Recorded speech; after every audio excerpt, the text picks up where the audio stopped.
the muscle.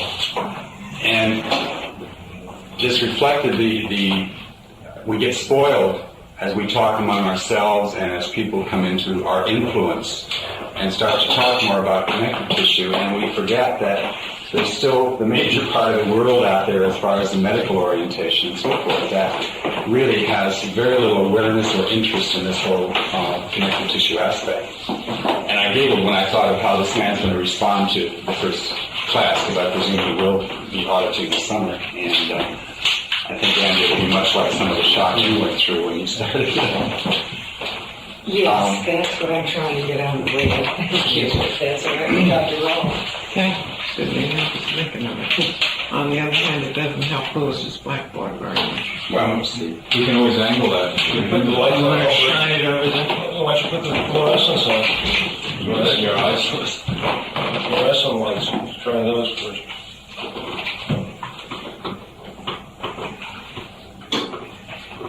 It's not very much, man. That sounds good.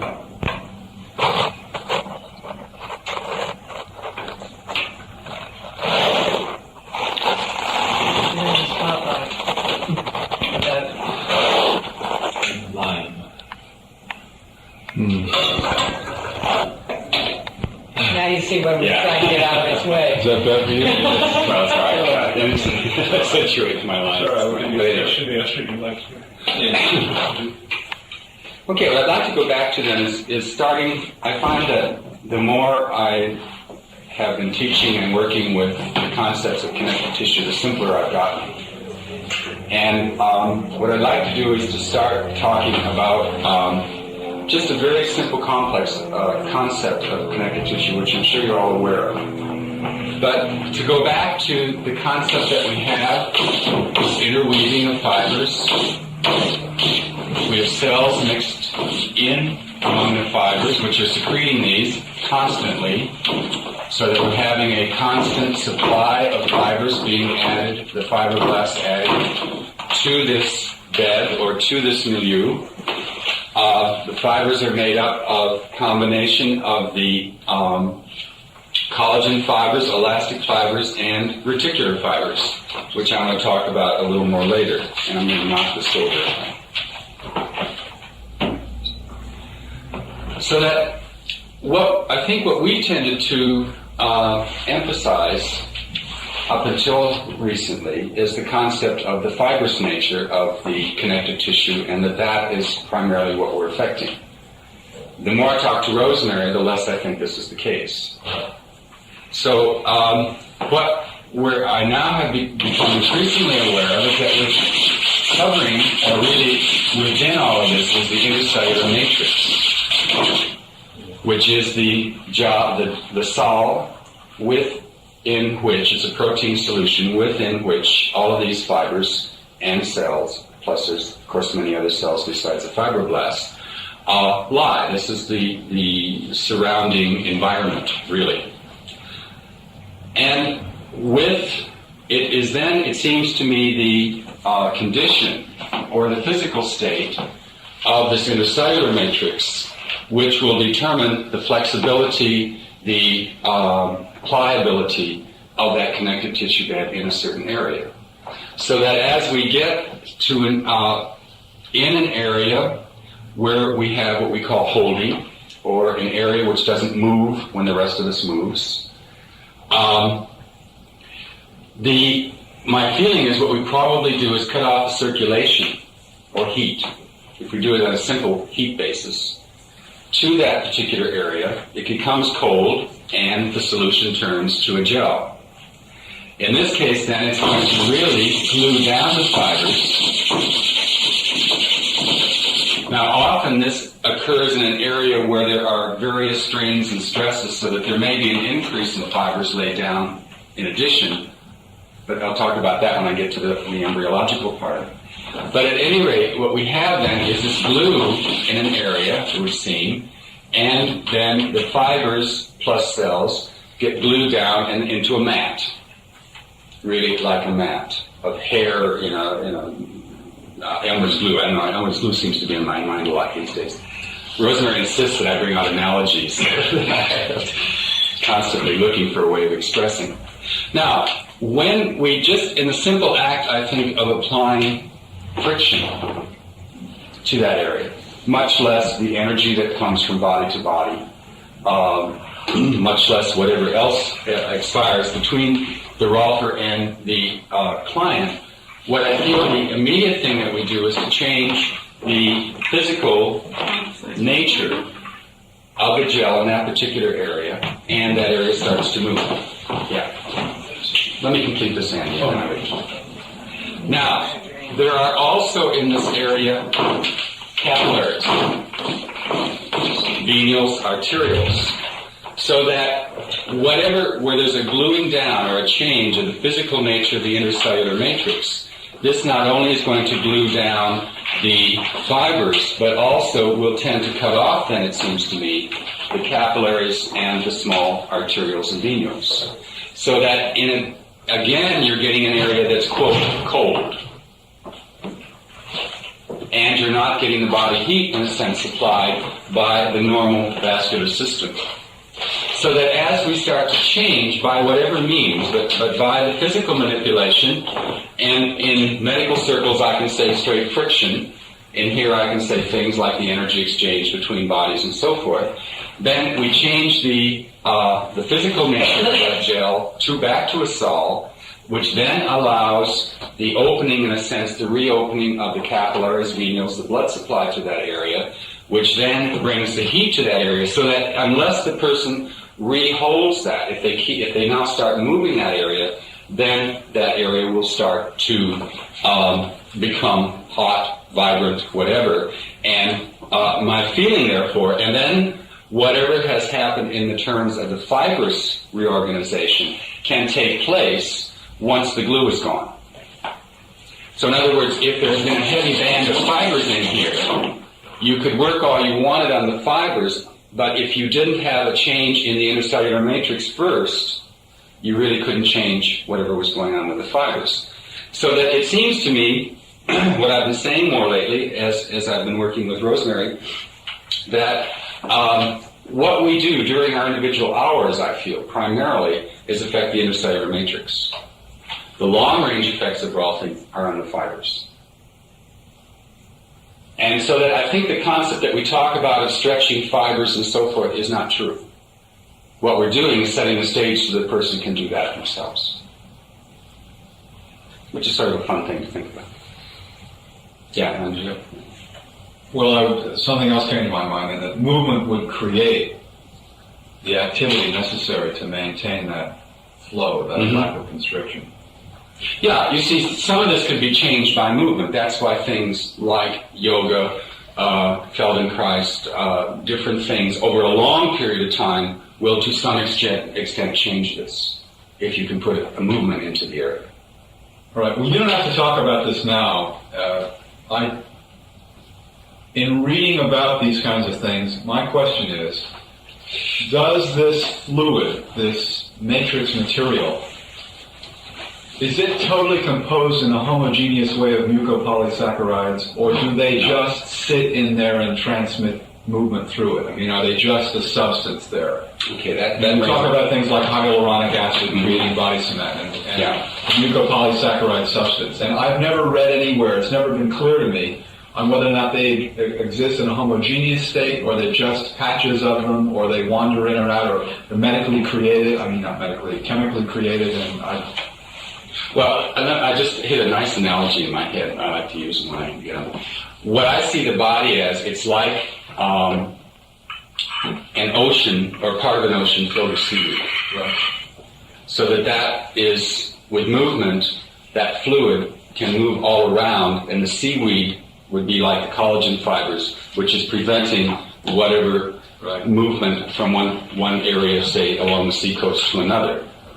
So that my feeling about this intercellular matrix is that it's like it can splash, literally, throughout the body. And whatever compartmentalization takes place abnormally.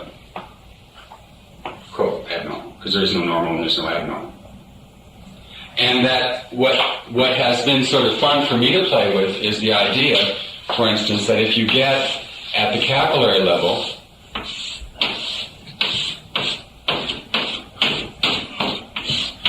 as you have the arterioles bringing the blood down to the capillaries, of which there would be many, of course, not just one, that there's a condensation of the blood. The cells become condensed. So that the fluid, then, the plasma, or at least the serum, I've got to check that one these days, will seep out into the surrounding intercellular matrix. Okay? Say we make a long capillary, the fluid leaves here. As all these capillaries come together to form venules, fluid is drawn back in from the intercellular matrix. Now that is not the same fluid. There's no reason to expect it to be, because in a sense, just physically, you've got a different location. So what I see then is that what's another thing that's been fun to play with is that the whole intercellular matrix, meaning the whole body then, is a total circulatory system. And that really all this intercellular matrix is just blood plasma that's not inside the blood vessels. And that all the blood vessels do is increase the efficiency. They move it around from one part to the other. So that I think what you were talking about, where you get, say, a high concentration of cells that secrete something like hyaluronic acid, or an area of inflammation where you get certain chemical and cellular changes and so forth, I think it's just a localization within this total bed. And that has the potential to leach out unless it encapsulates. Aren't the mucopolysaccharides chemically created out of the cell within that matrix space? I don't know. Well, maybe that's why I can't find the answer. Nobody knows. Well, I'm not sure about that. I don't know. I've had so much fun playing with this theory, I don't want to look up too much detail. It might spoil it. But there's no question that there is this exchange between the blood and the intercellular matrix. Right. But I've never heard the concept before of the fluid being squeezed out. Yeah. Well, that's the way we used to teach it, even in medical school. That there was, the blood was coming in the first place, it's under pressure from the heart and the muscular walls of the arterioles, or arteries, arterioles. And that the total surface, inner surface area of capillary bed is less than that of the arteries feeding into it. So when I use the term squeeze, it is literally that, because you're reaching a point where it's really a block. It seeps through. Yeah, so it is so that it is a seeping through, but I think it's more active than that, because Almost a squirting. yeah. But it's like, unless that happens, the capillaries would have to balloon out. And there are actually holes between the cells at the capillary level, at the endothelial level. There are little spaces between. Now, the gluey-like substance is made up of mucopolysaccharides? Also? Well, I just call it a protein. Yeah, there is no. Okay, well, it's like a protein and a sugar from the sounds of the name. Right. And is the thickness of this stuff determined by the protein content or the sugar content, or? I would imagine protein primarily.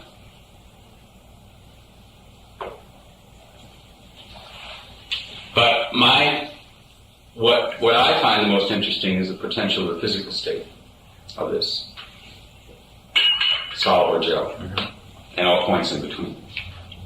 So Rosemary and I have had a lot of fun thinking about things like shredded wheat and jello, and cotton candy, and I can usually throw some Elmer's glue on top of that or something like that.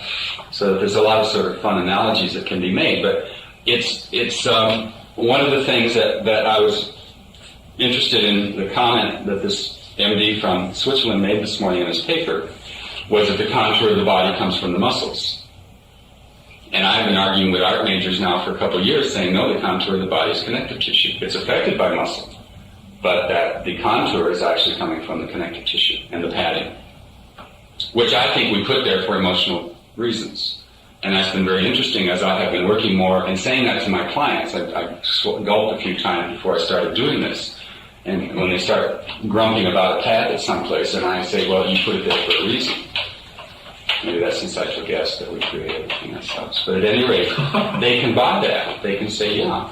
So that to truly change it, I do feel that we can change people only really on a long-range basis as much as they're ready to be changed. And a lot of that is their intent. And education.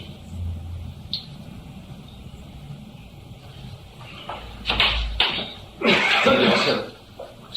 I wonder if you would just repeat what you see as the, you said this is a new theory to you. Well, the only thing is that over the last few years, I've become more impressed with the intercellular matrix as what we're affecting. Okay. At least when I first started, and that was quite a step. When Dr. Rolf turned me onto this 4 years ago and said, "You will give these lectures." No, she didn't say it quite that way. What you're talking about then would also relate to the aging process and retardation of that process through the change from yellow elastic fibers to white Holden fibers. Well, and I think also that kind of thing is the aging process per se. I think is a state of mind, Yeah, but and that there may be some chemical changes, but that still I think for me right now it's simplest to stay at the physical level, and particularly the physical level of the gel. I mean that these fibers are reversible. Well, they're constantly being formed. Sure, there's a turnover of fibers. I don't know what the rate is. But you're having the fibroblasts, they're being produced all the time, which then, since we don't swell up with collagen, obviously there has to be also digestion of it. Since you've got the macrophages and so forth, the phagocytic cells, to, I'm sure, engulf the whatever happens to collagen. And I think that's another factor of why Rolfing works over a long period of time, is what I call the embryological nature of all of us. So that all of the so-called changes with age, partly, number one, I think are based on a set that we get, when we're young. That this is how an older person looks, and this is how an older person carries themselves. And number two, that I had a number two. Getting up at 6:30 in the morning is not my thing. The so-called reversibility of this, which we see happening under various conditions, can be nutritional, Rolfing, of course, just getting into exercise, this kind of thing, I think is the fact that we are truly embryological as far as the connective tissue is concerned. Have you looked at the electrical properties at all of that gel? No, but I was reminded, the paper this morning reminded me of a lot of things, so it's going to set a lot. I guess it's because I was reading when I was half asleep, and therefore a lot of stuff was coming in that normally I would either get upset about or block out. But he was talking about the electrical properties of nerve conduction. And of course, for some time we've been saying that there is, it seems logical that there is some kind of conduction through connective tissue. But we've always assumed, at least what has been assumed, is that there needs to be a membrane. And that there may be therefore an electrical field within this kind of thing, which may indeed do some conduction. This man that's coming down next week from Woods Hole, when I last talked to him, he said, the most amazing thing about connective tissue, as far as I see it, is the gel. Mm-hmm. And so I was just interested to hear you kind of reaffirm that. And you might, if you can be here next Wednesday, he's going to talk specifically about the electrical properties of that gel. Mm-hmm. We'll change it for you. Okay. Yeah, I would be interested because I've heard Peter talk about this man. Well, if you can't be here, there's no reason why we can't make a tape for you. That would be very helpful. He will also be here. I guess he'll be here the next day. Yeah. And he might be here overnight and be here the next morning, so might be able to have some dialogue. Right. Well, I'm hoping next week I can get down the night before, so I do much better going late than getting up early, as far as functioning is concerned. Okay, another aspect then that which those of you who've taken my classes is a fairly old one, is the embryological aspect.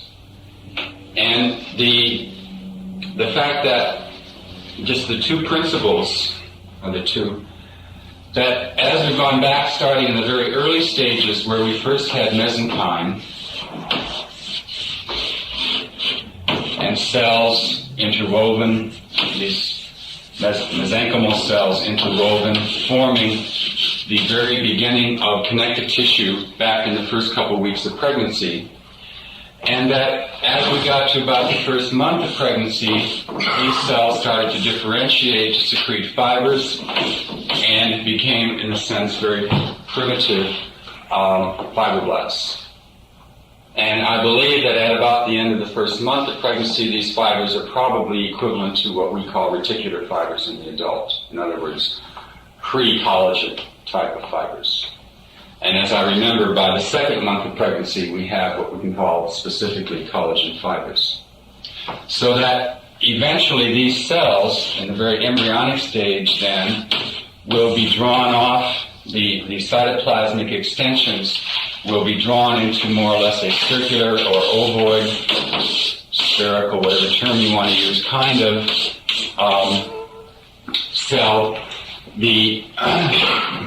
And then you start to have the secretion of little pieces of collagen, which are sort of extruded from the cell and added to other little bits of collagen that are outside, so that you start to get the formation of links on the chain, forming then finally the individual collagen fibers, which then would seem to become dissociated from the cell.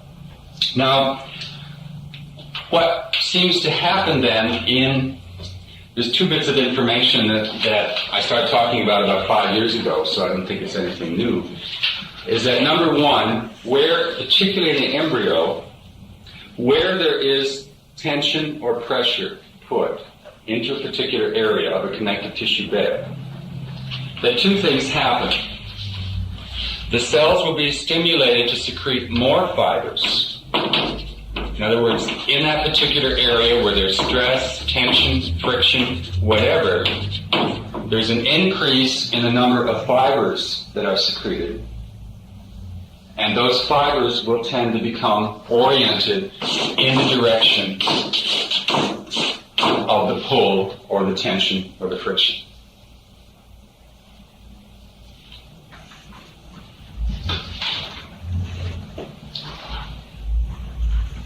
And this is how normally tendons, ligaments, and so forth are formed.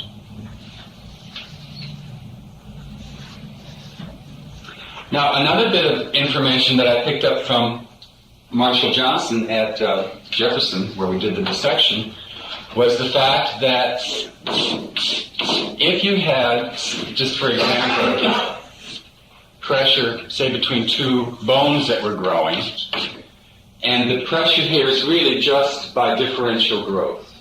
The fact that as the bones get bigger, they start to push out into the connective tissue bed and start to exert a pressure or a tension within that connective tissue bed.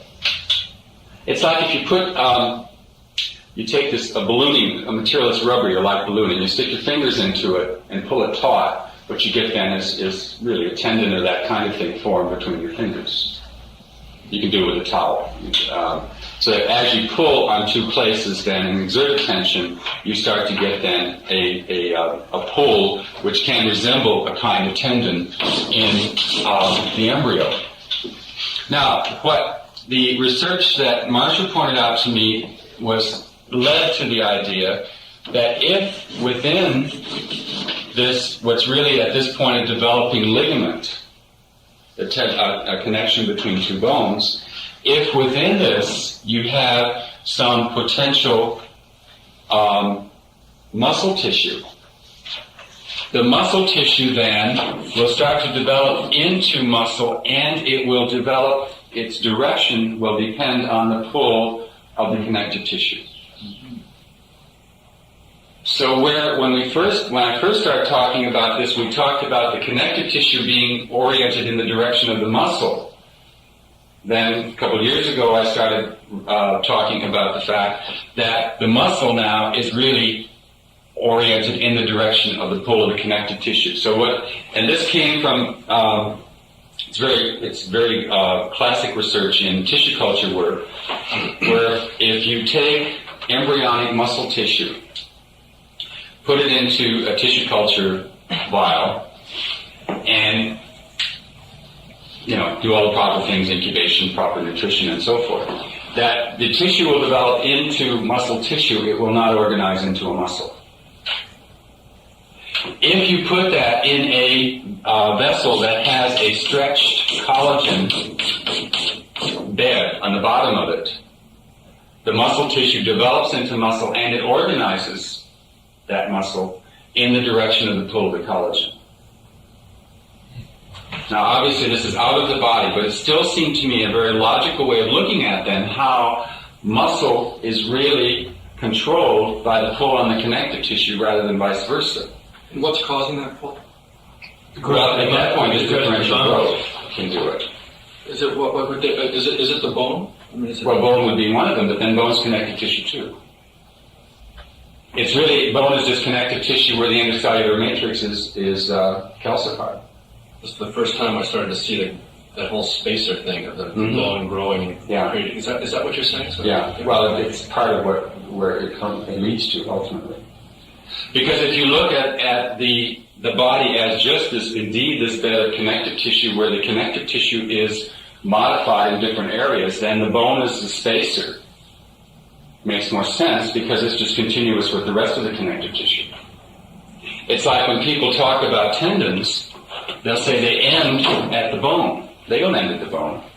They're continuous with the periosteum of the bone, so that the tendon of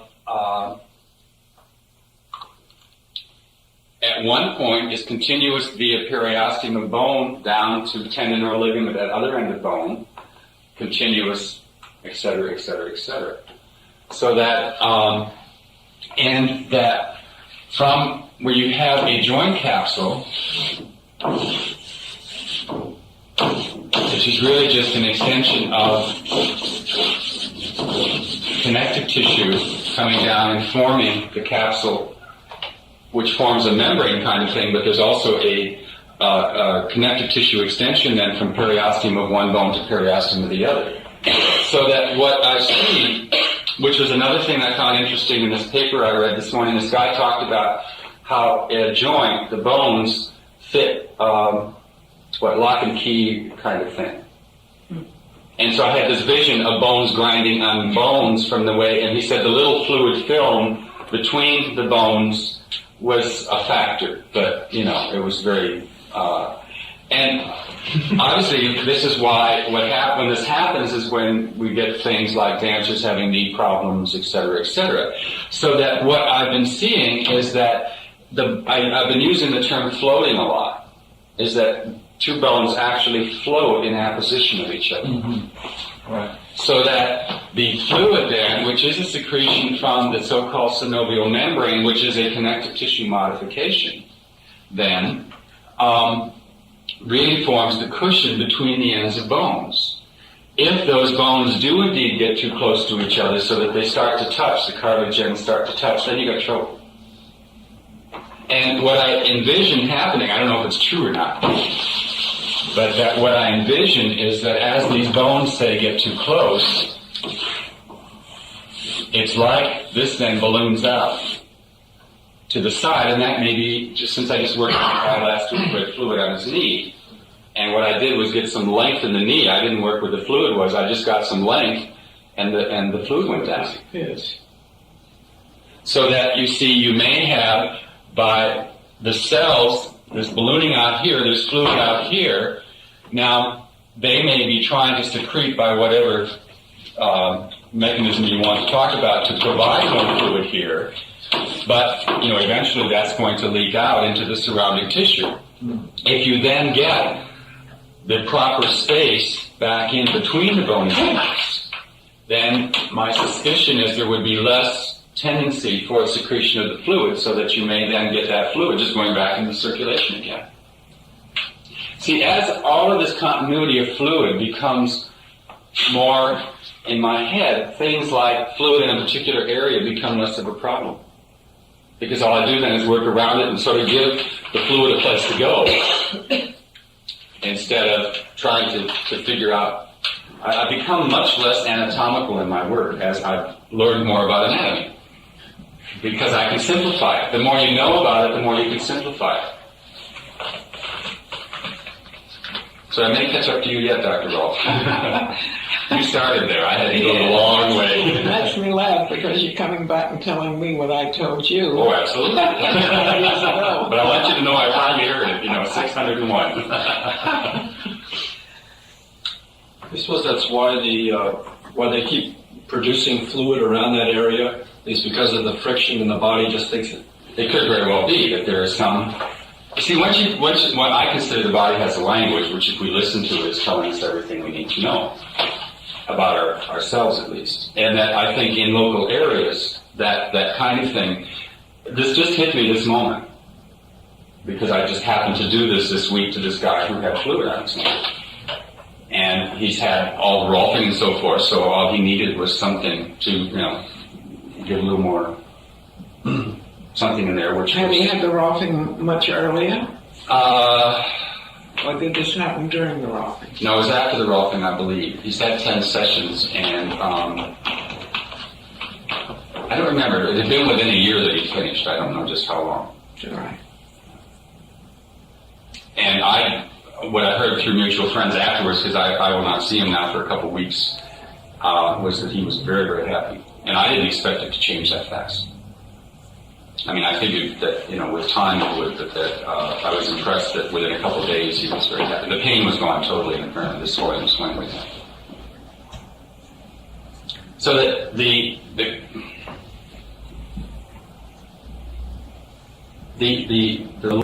how can I say it? We use anatomical terms to talk to each other, really.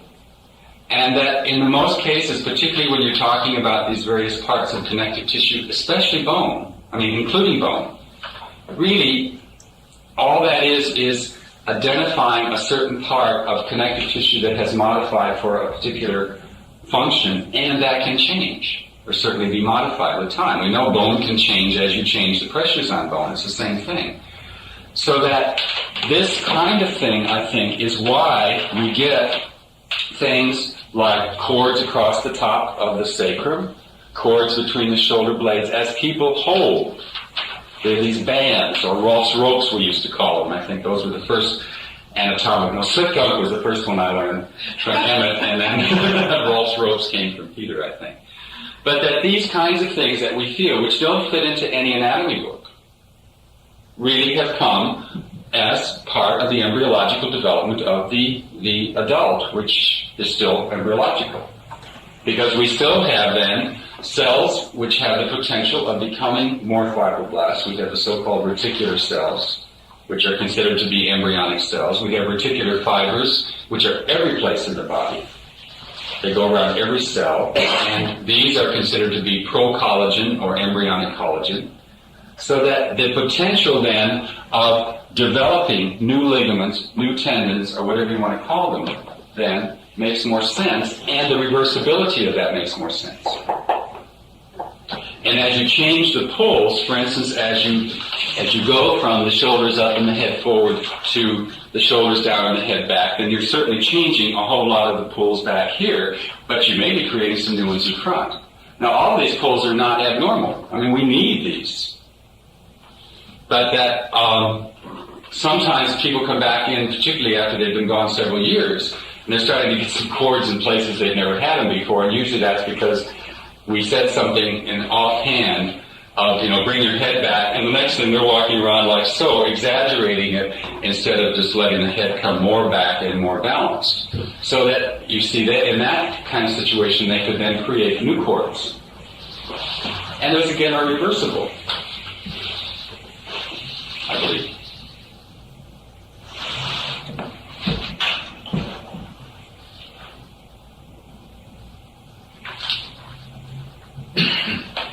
Okay, any other questions on this? Is it fair to make some kind of statement like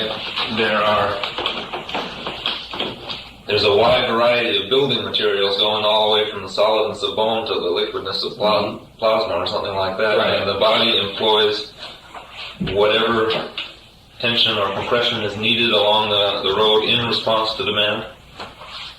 Well, the connective tissue is responding to the demand, right? And that part, you see, then as I've come around to the idea of The only difference between any of these things that have come from connective tissue is really the intercellular matrix. Then that makes this whole continuity through the body so much easier. And as I say, I've become simpler and simpler and simpler as I've looked at this. And that, and the reversibility of all of this. But I didn't quite answer your question. I lost it. Well, I was wondering if there's a slight demand on the body, it may just thicken the intercellular matrix to a mucousy kind of state that would allow a certain amount of movement but give a certain amount of stability. And then if there was a certain, you cross the threshold and there's more demand, then it would begin to lay down reticular or elastin type fibers, and then if the demand becomes chronic and severe, that it would lay down fibrin fibers. Yeah.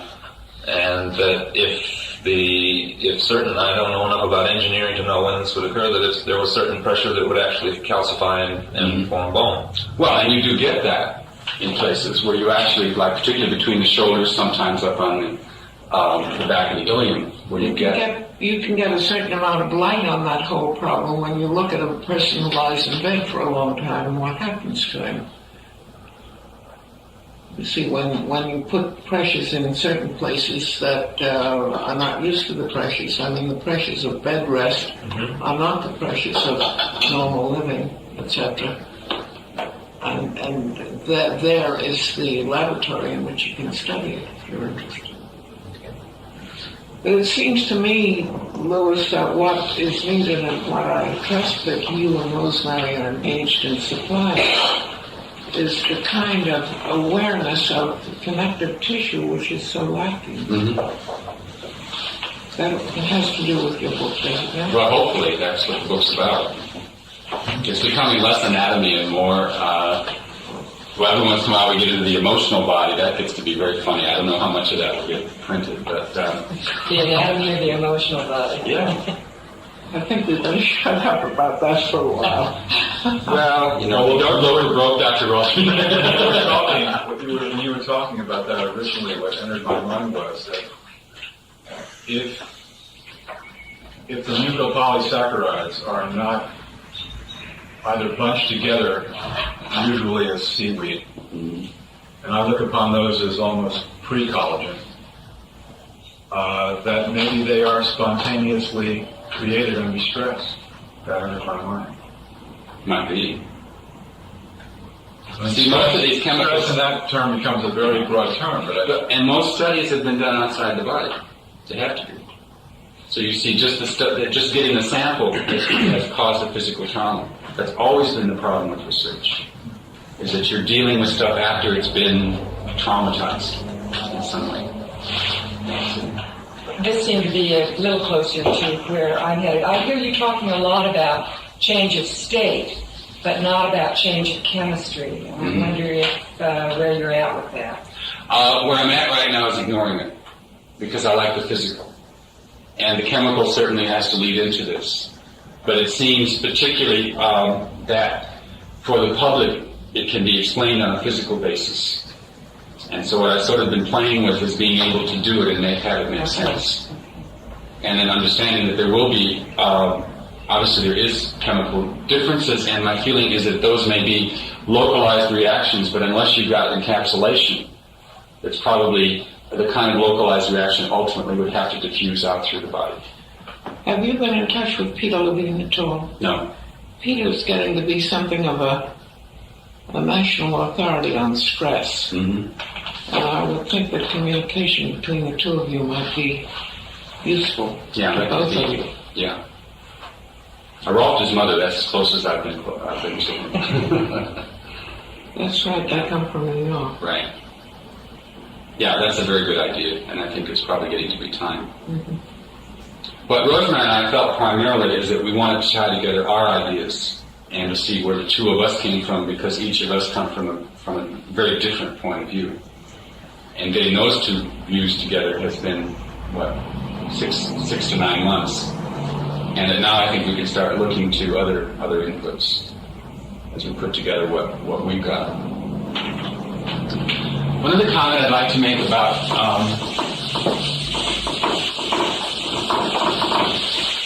Got time for another question before we do that one?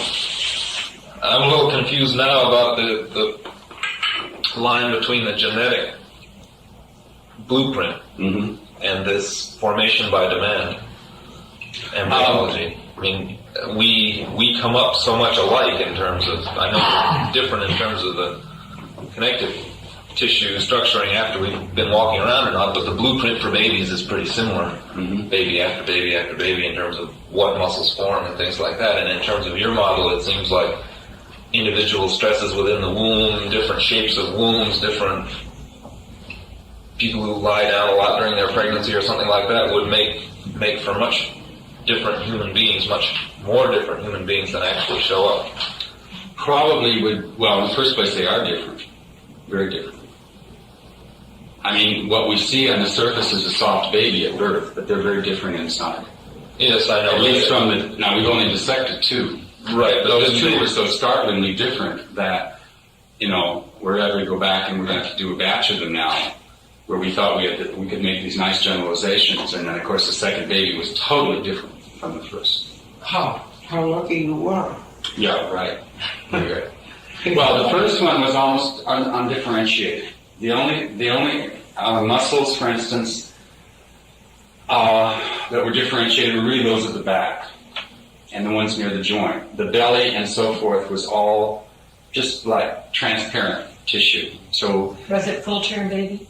2 days old. That full term? Yeah, right. Well, you never know that. But anyways, 2 days after birth.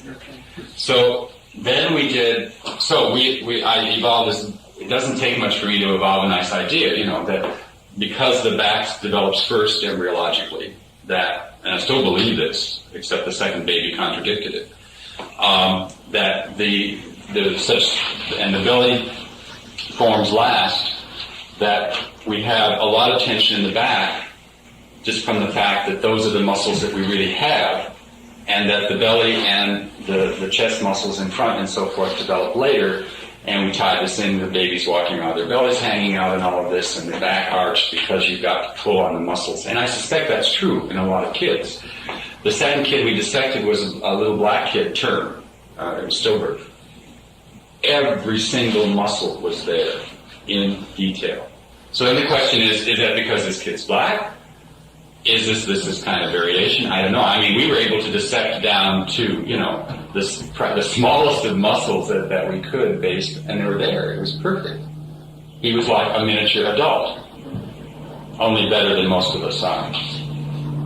Where the other kid, you know, was sort of an amorphous blob with a few muscles that looked like it, you know, would do the work. So that's the next part of our project. Any sense as to, of the three classifications, what those, You mean endomorph? Yeah. It would be interesting. I don't know. you didn't get any sense of that when you're in the Well, it's hard to tell. But as I think of it, the first kid we did would indicate as being more endomorphic. And the black kids we did certainly looked like a mesomorph.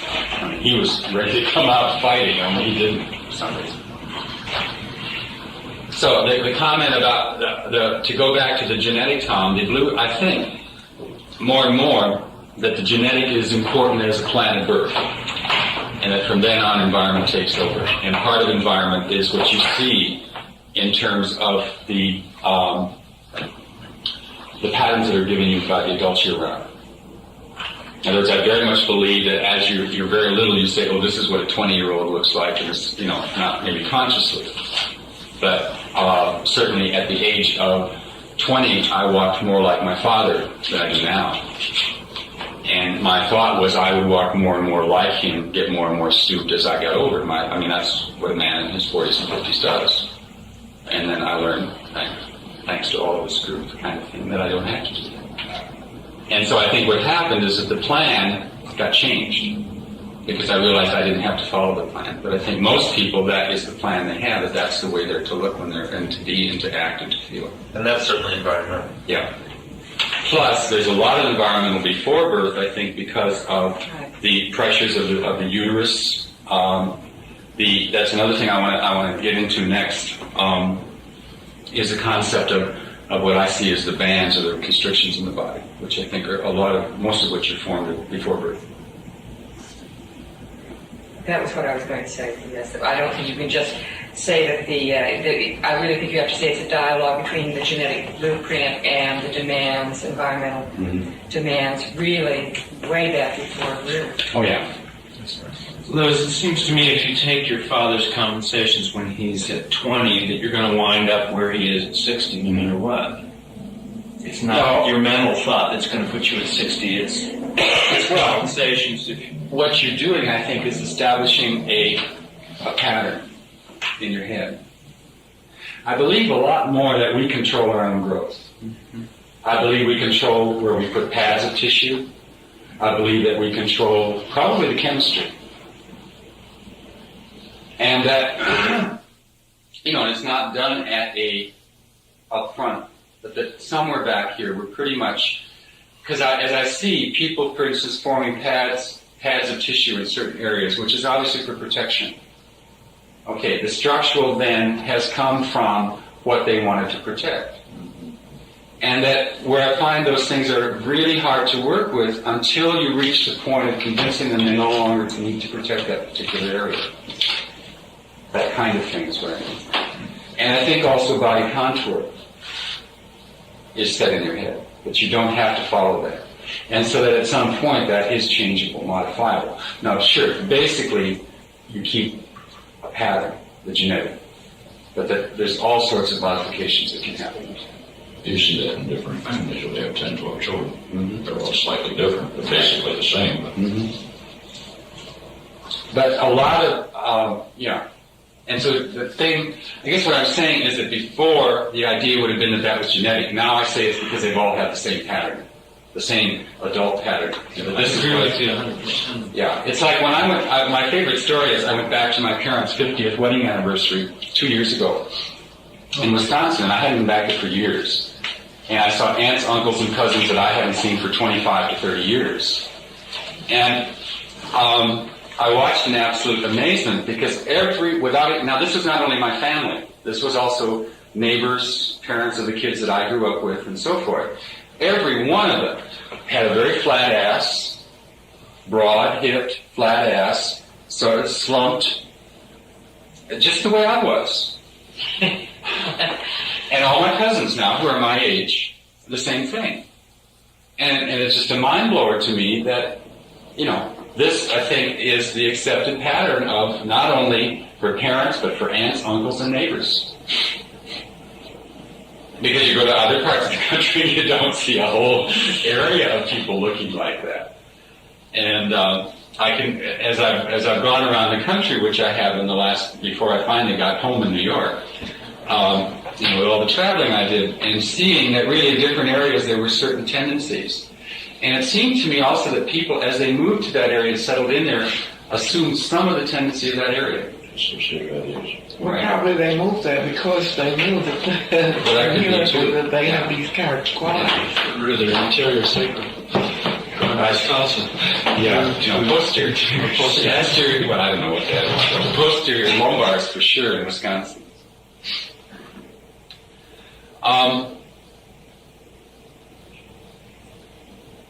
So if all of this only then is really a difference in the connective tissue and that's embryonic, this doesn't to me become such a big mystery.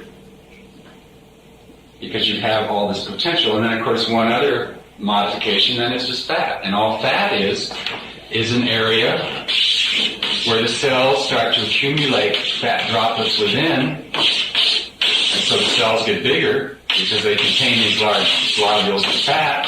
As the cells get bigger, they're more in contact with each other, so the fibers get pushed closer together, and something happens to the intercellular material. It's probably pushed out into another area.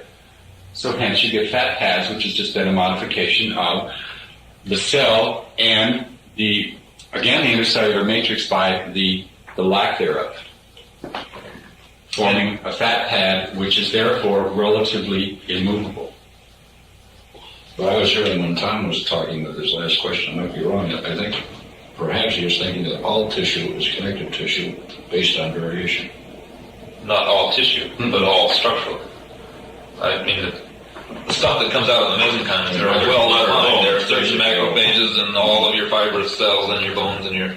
Oh yeah. And the fat ones too, are they not? They're mesenchymal cells, and if you put a demand on the body by eating a lot of heavy food, then they simply become Not fat. only that, you see, you find even in the skinniest of people certain areas where fat accumulates.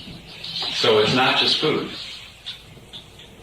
I see fat as part of an immobilization of an area. Mm-hmm. Now, what stage that is, I don't know. In Kind terms of like a wedge, I would think. yeah. But that's what I see as part of emotionally where we put pads as protection. And that is, there are some general patterns and that's variable. What I really liked was I don't know, I got this vision when you were talking of the intercellular fluid being, sort of sticky. Yeah. I mean, I thought really a fluid or gel, and what you gave me was the picture of the stuff in between, which is probably where most of the world is walking. In this sticky, the expression which is I don't even like to say it, but it sticks in my head is one that really is like the concept of snot. That sort of stringy mucoid. That's where I got it. I was spitting out some mucus one day, and I said, "My God, this stuff has structure to it." Inspiration comes in the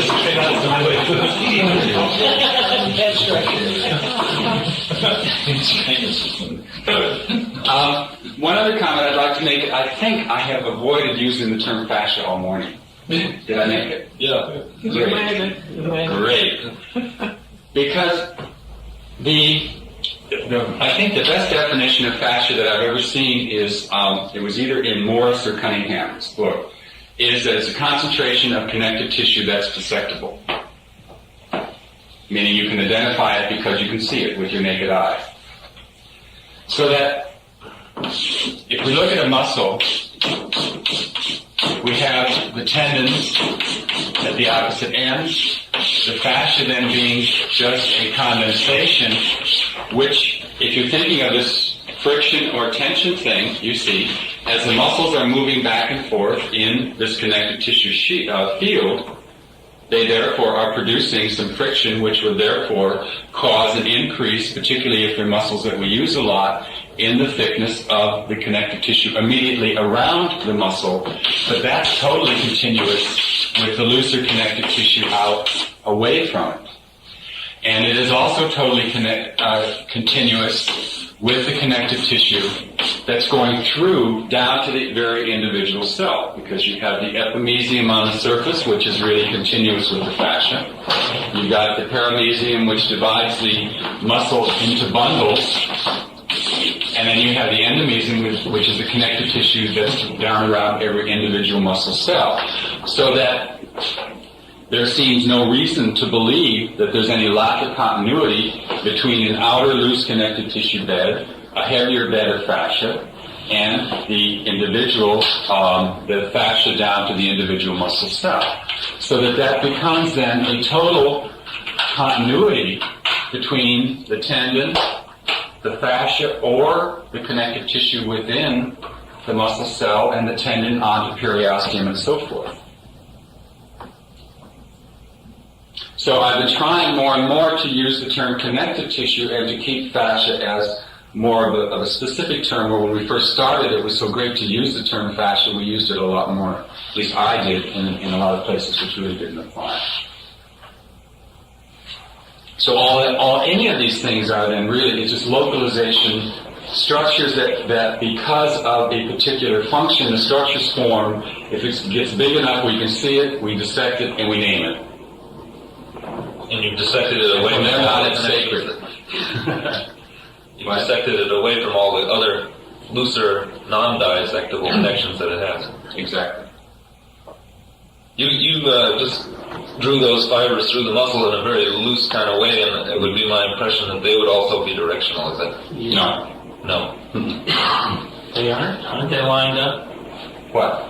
The muscle, not the fibers. See, I see the wrapping through the muscle coming in from the fascial layer, as there is a certain direction, but there's a lot of cross, oblique, layers of connective tissue that are going from the fascial bed down into the muscle. Cotton candy like stuff? A little heavier than it's like putting pieces of cardboard in the cotton candy, if that makes any sense, at odd angles, or getting some areas of granulation in the cotton candy going at different angles. It doesn't seem to. I'm sure if you could see if you could relate it to what that person was doing when they were up, living, moving, it would make some sense as to how those sheets go from fascia, dive down into the muscle, but it doesn't make a lot of sense when you're just doing a dissection. Yeah. Is it at all your sense that these fibrils going in and going out are trabecular structure from stress? That they're there for a purpose? Well, you're gonna get it, sure. Right. And that's why I say, until you can see, I mean, if the person walked around, with their feet out, okay, so that would produce one whole group of them. If they walked with the feet in, that kind of thing would make a lot of difference. When I was doing dissection, I always got a sense after looking at enough of this stuff that it looked like a cross between stress and what Buckminster Fuller would have. I mean, that they were lines going in and going out because there was a necessity for them to get the thing to move or to hold itself up. Well, that's another point, I think. It's also suspension. Right. That's the word I wanted. I would, in people who have a lot of fat tissue, they seem to bruise more easily than leaner bodies. And from your description of the fat globules going in and displacing the gel, can you relate that at all to the tendency to bruise more, or is there a more obvious explanation? Or well, the thing I would see would be, more capillary fragility and the fact that you tend to go deeper quicker. So that you're penetrating past a lot of capillary. Well, the fat is very highly vascularized in the first place. But as you go through, in most fat bodies, well, there's a couple things about fat that first of all, what we found is that the fat globules, particularly on the surface of the body, outside the muscle, the general muscle layer, was found in capsules. And that those capsules were very heavy connective tissue. My thought of the fat in a person under the skin being like putting your hand into a tub of lard. No way. But what we found was that within those globules, it was like that. But that there was really heavy encapsulation around the various areas of the fat, number one. And number two, in people that have these heavy, now this guy that we dissected was not very heavy, so we didn't do a very fat person, and therefore I don't know how this will vary if someone was a true heavy animal. I'm not sure. But what seems to happen with most of those kind of person that I've worked on personally is that you go through a lot of tissue much quicker than you would expect to. And then you hit the iron that's underneath all that. So I think possibly the bruising may be that you're really going much deeper, much sooner than you would be in a person that's got more tone on the outside. And that tone... Plus there may be some effect on capillary fragility, I don't know. And the tone seems like it might relate to the presence or non-presence of that gel-like. Well, at this point, when you're talking about fat, you see, most of the gel is really non-bound to, right? Yeah. That could be a factor, that the gel actually provides a type of a cushioning kind of. That's true. Yeah, that's a good idea. In my experience, it indicates that that's usually related to a person's enthusiasm. Are you talking about Rolfing or Klein? Klein. Enthusiasm goals will very definitely affect tone. When they become hopeless, their tone is gone almost instantly. And you got soft body.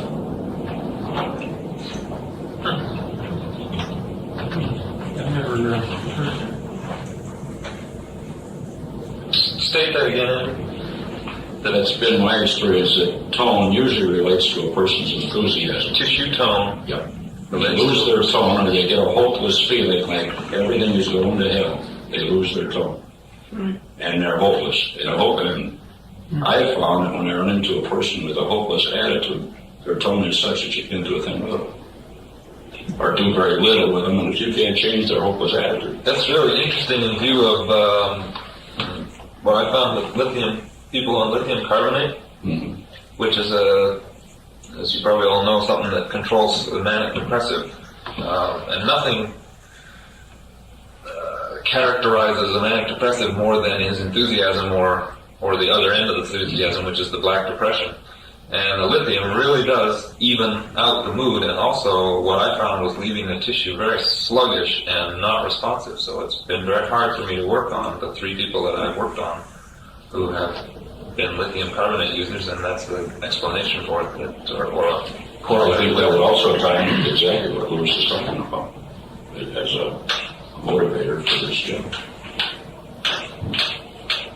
I think it's much more instant than we're aware of. That's another point. It isn't something that takes time to put on. A lot of what I'm talking about is over long range, and I'm sure that a lot of this can happen. Louis, when I did the little bit of dissection I've done, I noticed what you were talking about the fat cells and being actual encapsulated cells, but also... Please a little louder, Sharon. Okay, I was saying with the little bit of dissection that I have done, I noticed this encapsulation of fat in localized areas, but I also noticed a very, very much lard-like substance that was sort of spread between layers of connective tissue, sort of almost between the ripples. Did you find... No, but then that can be a variability, I'm sure, from body to body. Because that does, when we talk about feel that thickening and stuff, to me that's what I pictured back with some of this work that I did.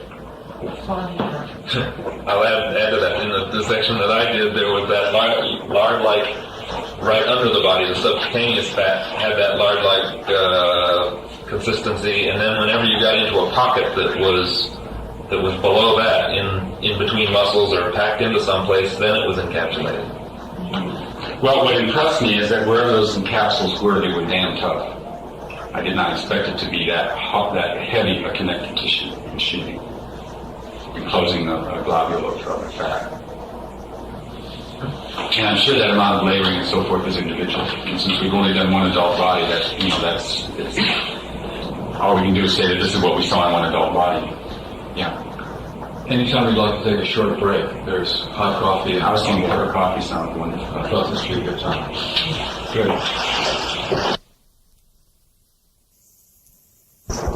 There's no question about it. The medics set themselves up to the top level of the culture. They don't talk about it, but they get the money written for they it. act through it. They do. I mean, people they treat them, they get the deference that the clergy I know, really gets. but who gives them the deference? The nice Jewish mother who They're likes to getting say, agreement from society. It's they're on agreement. I experience it. but how many of these little old ladies do you know who love to say, "Oh, my son went doctor"? Oh, it is. It's For the lawyer. Didn't I tell you the story?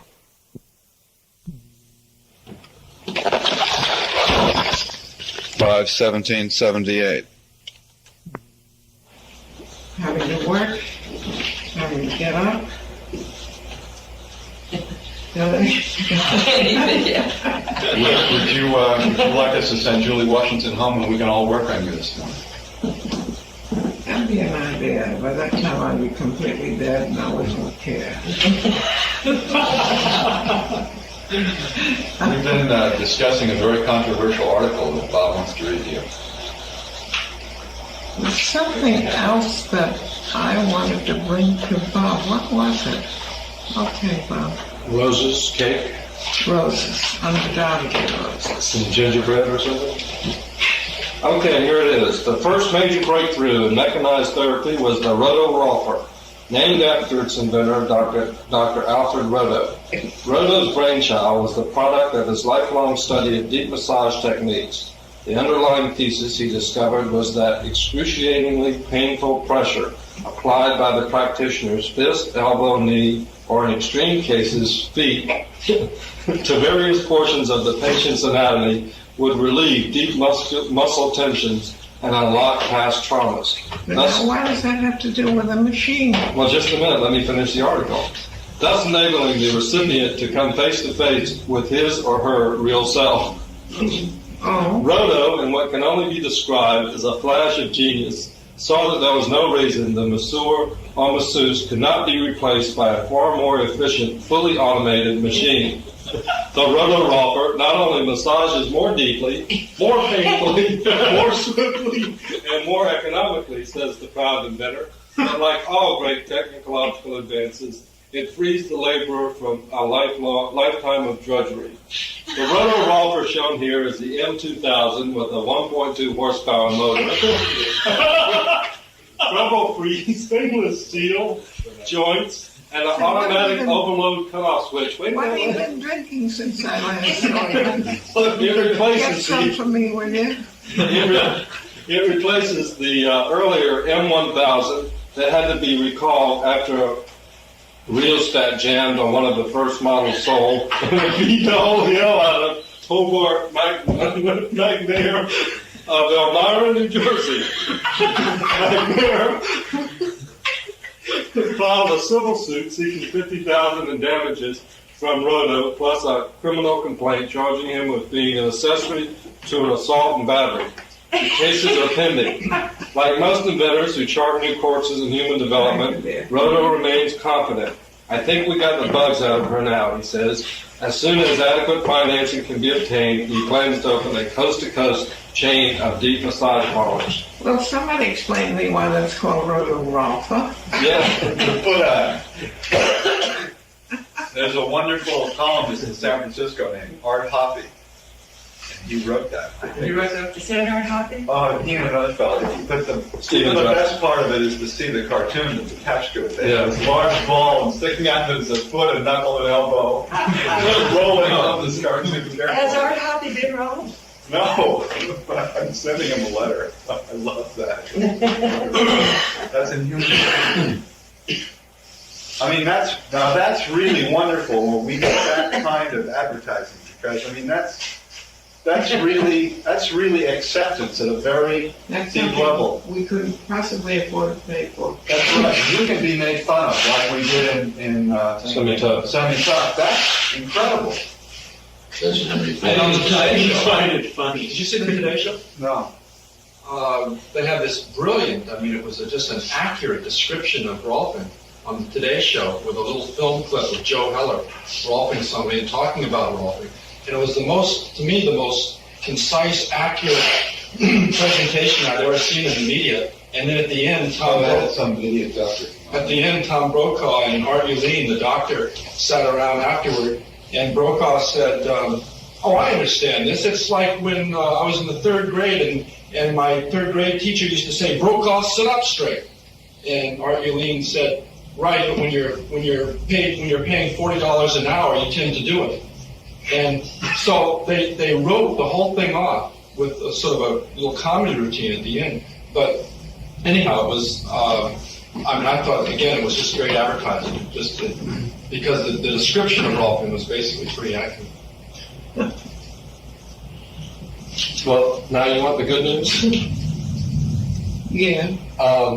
Is that the bad news? Yes, this is for you and everyone else. A guy called me, I think it was yesterday or the day before, and Did he say I'd sent him?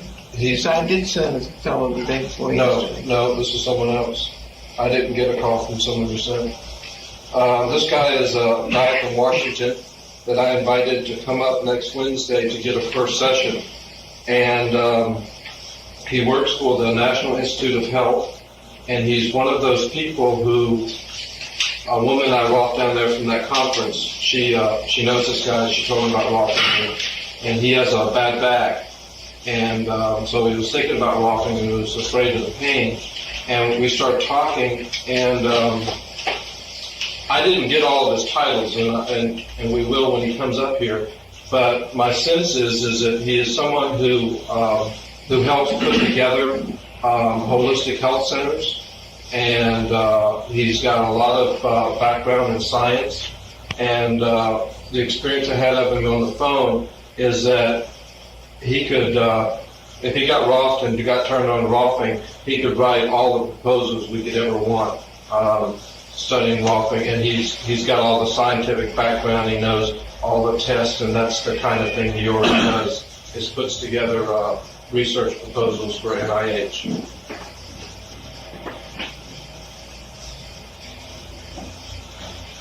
So, Aside from that, I'd like to make the balance. well, maybe that's all we have to do is ask him Write a proposal. get him to ask. We'll write one for 50,000, one for 500,000, and one for $3 $1 million. for $5 million, and then Three of them, 500.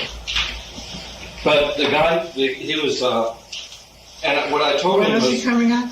he's going to come up next Wednesday. What's that to us, the end of the class or Yeah. something? Well, most of the 9s and 10s are all finishing this week, with only 4 exceptions, and those are makeups. And so the following week will be the 6th week, and we'll have to make up 4 sessions that. 3? Who's the fourth? I thought there were 4. Angus, Debbie, and Andy. Oh, that's right. So, what about this guy? Well, he has a bad back, and so what I did is That's easy. I urged him to come up here. And, okay. He also is one of those people who has access to the finest medical people in Washington and around the country, and he's been to all these places to get all these tests, and nobody could find out what was What's wrong. wrong with his back? And so I remember that miracle you did on that guy from the TV station, Larry Angelo. Remember when we walked him? 20 years, he had a backache for 20 years, and after his first session, he got up and it wasn't there anymore, and it's never come back. Where was this? This was here, Here? when we were doing the children's project, and We did that one day where it was on TV, all the cameramen came in. I don't know. Anyway. So I invited him up to do that, and Well, will he be here while we're in session, or will he he? will be here at 1 o'clock. What I'm talking about, we will be working here that. Yes. Yes, he'll be here that day. Okay. That's fine. There was somebody I sent to you a couple of days ago, Bob. What was that about? There was a man who called about a week or so ago named John O'Brien, who was the head of the district director for LifeSpring. He wanted to get wrong. Wasn't It it? was being wrong. Wasn't it? I bet you Amy I know. She was there when well, anyhow, couldn't have been that important. I wouldn't have forgotten it completely. Okay, so you think we're on our way, do you? I think that if we can give this guy a good experience of Rolfing, that we could be well on our way. Well, there's no reason why we can't give them a darn good experience of life. Yeah, that's why I invited him up, so that we could. Well, and it's good to get these people that have connections, so to speak, to get them acquainted with many of the Rolfers rather than let them get the Right. feel of the Rolfers in Right. general rather than of one Rolfer. Thoroughly agree with that. Thoroughly agree with that. What else is coming up this morning? We're doing 9 sessions today. We are. When you came in, we were talking about whether the Rolfer is limited by his own body, whether you can bring people past. His own limitation. Yeah, What was your answer? We hadn't decided, we were just, that was my thought. That the limit was not your body, but your seeing. As much as you could see, you could work on. Whether your pelvis was tipped forward or backward or sideways, Well, you it could see certainly somebody is else's. true that you tend to get stuck at your own level with the other guy. It certainly is true. There's no doubt about that. But that doesn't say you have to get stuck there forever. You'll slow down as you go by, certainly.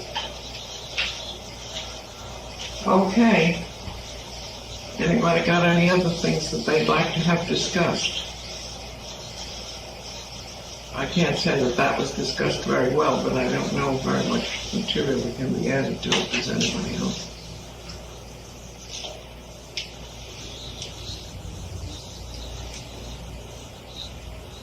Are you ready for a wild supposition? I got discussion this weekend, and a thought that was very interesting to me. You asked a couple of weeks ago what was the function of nervous tissue, and when you couple in the idea of that long DNA chain with the holographic model that's being put out there, it seems to me conceivable that the function of the cortex in the brain and the brain development in humans is to perform changes on that DNA, a kind of recombinant laboratory going on in the head. It's a nice far out notion. Uh-huh. I personally don't know at this moment of any arguments either pro or con that I could give. Does anybody else? It's very anti-Darwinian. It's kind of back to Lamarck. Well, that's all right. It's high time Mr. Darwin had his long sleep for 50 years or so, and then it'd come up again. Yeah, it is no lucky. So where are you going to go with it if you accept it? Do the changes that the chemical laboratory put out have to do with the adaptivity to the environment?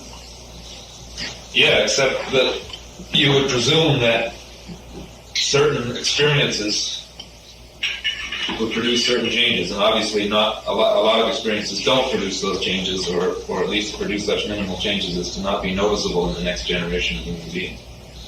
But it seems to me that rather that the frequency of images is changing in the human brain a lot. It kind of ties in the change in biological evolution with the change in social evolution that we're all experiencing now. I mean, we have the social evolution of the planet and the biological development of the planet in our hands in a way that human beings haven't known they've had. Haven't known it, right? I don't see that the two theories are altogether would have to be mutually exclusive. I mean, no, the laboratory is creating the changes on the DNA for adaptivity, and that doesn't. I don't see that disregards the Darwinian theory. No, it connects the two, though. It connects the social evolution with the biological. And she asked that question a couple of weeks ago that kind of intrigued me, that I had never stopped to think of what the function of the nervous tissue would be. It just seemed enough that it was there. Or would it be the social evolution, or would it be stress?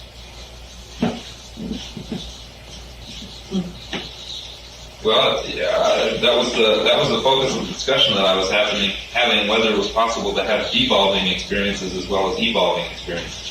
You know, or is it, as James said, it's all pleasure pain? I don't think it's that simple. Just that one spectrum, pleasure pain. I don't think it's that simple. I think it's quite possible that we have an experience of order, that we are putting an experience of order into the body, which may be a real changer of that. If that theory is at all tenable, that the experience that we give people would probably be one of the most powerful effects on that whole. It's interesting. I was writing a paper about that the other day. One of the women's here in this house, probably in my house. Would be interesting to read it as I've written it. Yes, Yeah.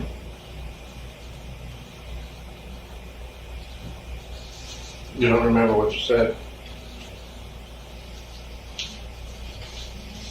Sorry, I'm still completely confused this morning.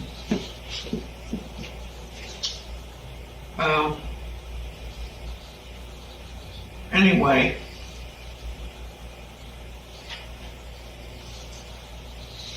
this whole business of order is something that I think we're going to have to lay more stress on ourselves as priests of order, which is really what we are.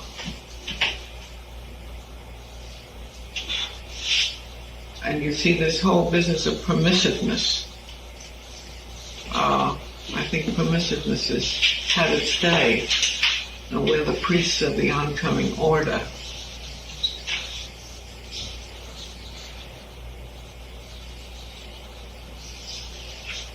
ask Adrian if that paper that I wrote is here in this house, or is it over in my house, or what?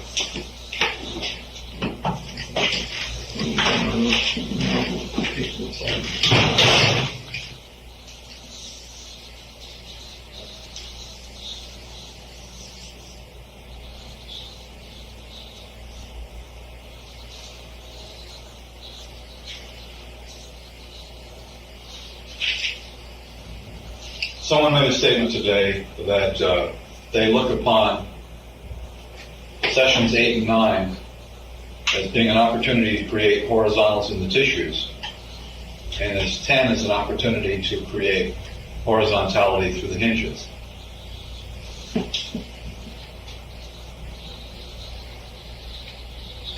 Well, yes, except that to me this seems to have the cart before the horse. It isn't an opportunity to create horizontality. The horizontality has been created, it's an opportunity to see it. The opportunity has been created. You see, when we created that opportunity, when we created that horizontality, we didn't understand that horizontality was a goal. How does that strike me? In the first 7 sessions. Yeah. It's like we're putting it there in the 7 sessions and drawing it visible in the... Yeah, in the 7th session, you see you're putting it into the face and into the eyes and into the mouth where the other guy looks at you. The other guy doesn't look at your shoulders or your hips or what have you, unless he's a very specially trained individual. Because everybody looks at you in terms of your head and what's going on, and gets an impression, gets a suggestion from you. She stepped out for a minute. She'll be back. She's upstairs. She went out for a minute. So,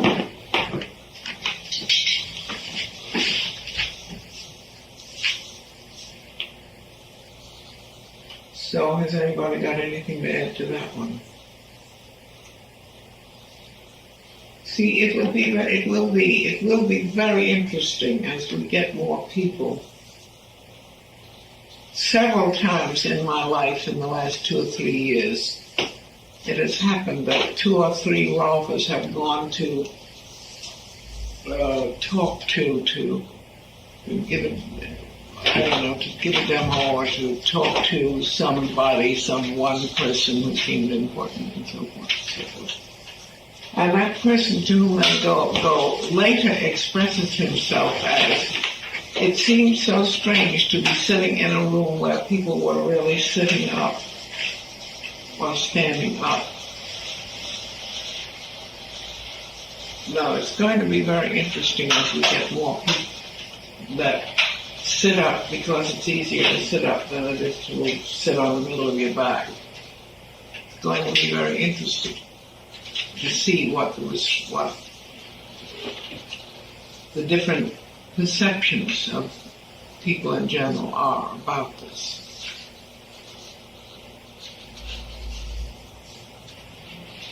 And I have absolutely no way of pre-guessing it, what people are going to hear or think or feel. I remember Chuck McLean and old Mr. Robert R. Young. They were casually friends. They both belonged to the same golf club up in Newport, played golf. And it happened one time when I was up at Newport working with Mr. Young, and he was feeling his oats and feeling very fine and sitting up straight and enjoying sitting up straight and so forth. And McLean was reputed to have looked at him and said, "Man looks like a damn fool when he sits up straight." And that's one way of seeing it.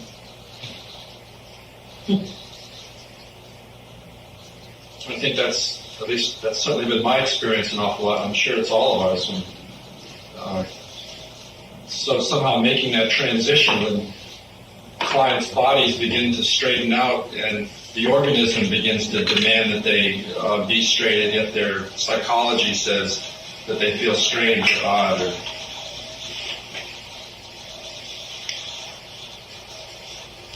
I didn't get your point. I was looking at Bobbins. Yeah. Just the point is that it's one of the things that I find I have to work an awful lot with my clients is that the adjustment that it takes when their body begins to demand that they be straight and move more efficiently and become literally more present. Their psychology still wants them to kind of go back to the old pattern, or Well, it's so much easier to be random. So much easier to be random than it is to be ordered. And this is true throughout your life. So much easier to let your desk look like the wrath of God was on it than it is to order it. Or your clothes closet or anything that is yours. Ordering requires energy, requires the input of energy. And an ordered something is something that is literally on a higher energy level. More energy has been put into it in order to order it, in order to keep it ordered. And what is this stuff energy? I don't know. I hope you do, but I doubt it. And we all use that word. We all think we know what it is, but we don't. Try and define it if you can.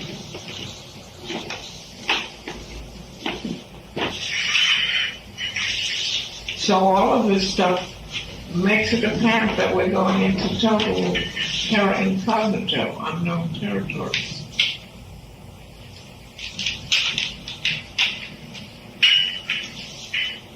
Now, do we really perform better when we perform in ordered when our body is in an ordered fashion? Or are we selling a bill of goods to the culture?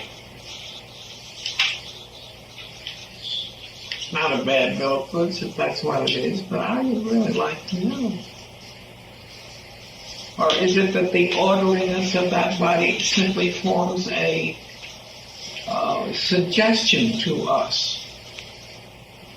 Just as I said to you before, the Victorians valued a good posture because it had the suggestion, it distributed around and about the suggestion that this individual was a member of the ruling classes, because nobody else ever stood straight. The ruling classes did because for the most part they were in the army. They were officers in the army.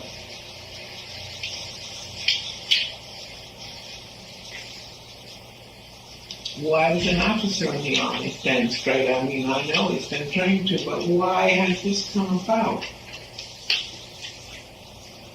Why has this been in effect, certainly since the days of Washington, probably long before that, I don't remember if there's anybody.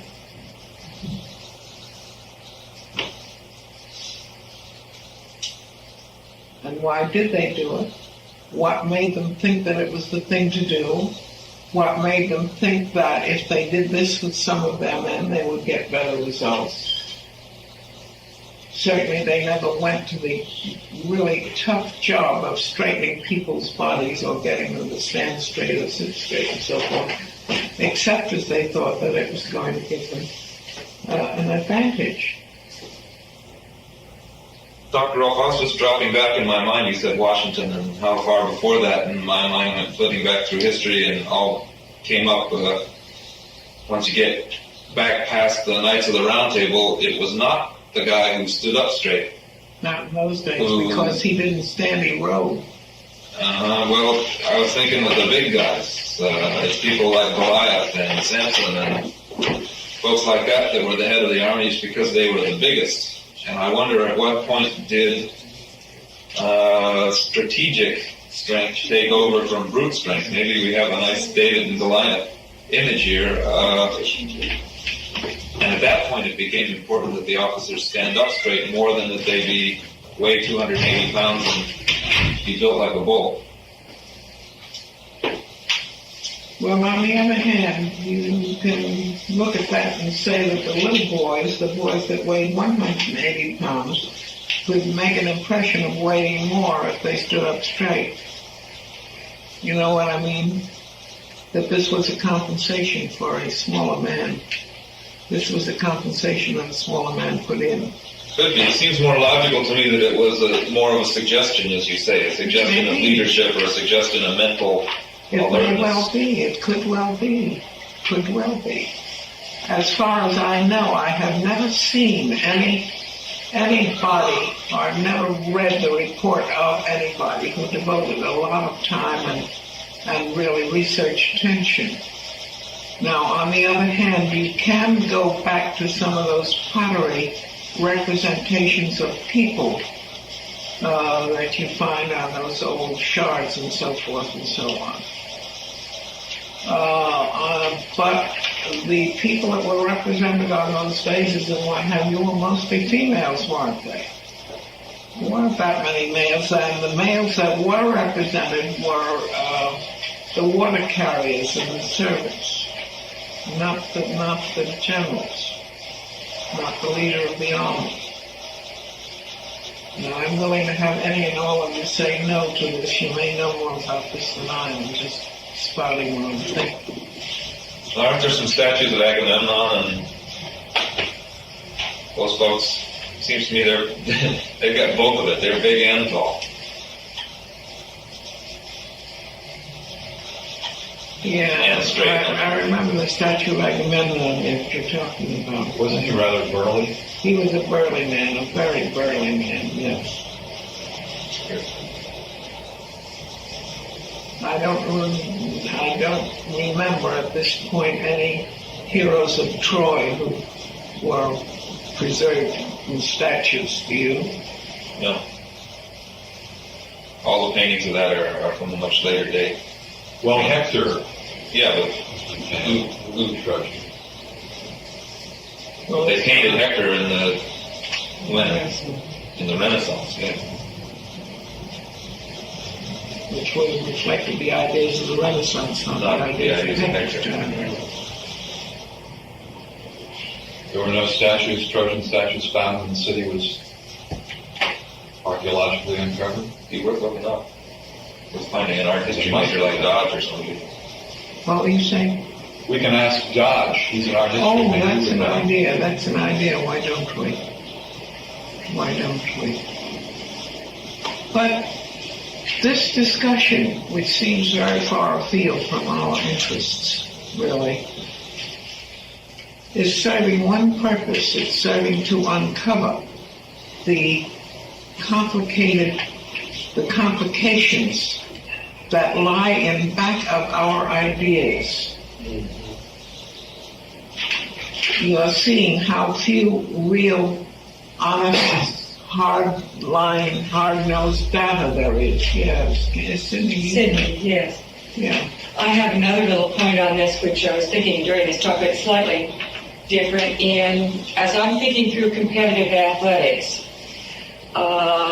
the judge sports, gymnastics, springboard diving, figure skating, things like this are the ones that seem to have a great emphasis on teaching the person to stand up straight. I know when I was doing some springboard diving, my coach was very big on showing me how to stand on the end of the board, which is a very military posture before you went. And then when I went into competitive swimming, there was none of this emphasis in the sense that is whoever touches the end first, theoretically, is the winner. It's interesting to me, however, it is saying something about how in a judge sport, this image that we present and this whole idea of wanting to come up into this military posture, it's basically the fact that they're teaching that is making a statement that this is influencing the judges, that person who's really standing up straight is going to be performing better than the one that isn't standing up as straight. Well, on the other hand, look at this one. Along about the time that a woman gets a curvature, and think of some of the curvatures we've had. They begin to get all kinds of bulges and curves where curves don't belong by virtue of what has happened to the spine.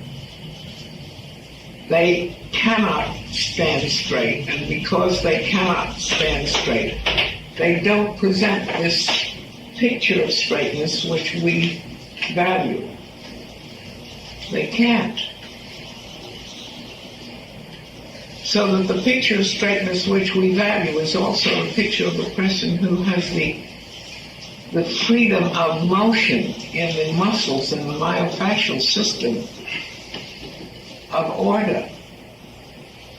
That's always been amazing to me in gymnastics, where they really want this balance and movement, but when they stand at the end of the thing, I've seen the worst swaybacks I've ever saw in my life. I mean, That's right. incredible. Except for Nadja Comaneci. She's the only one who returns back to a more or less balanced posture after she's through performing. Who is this?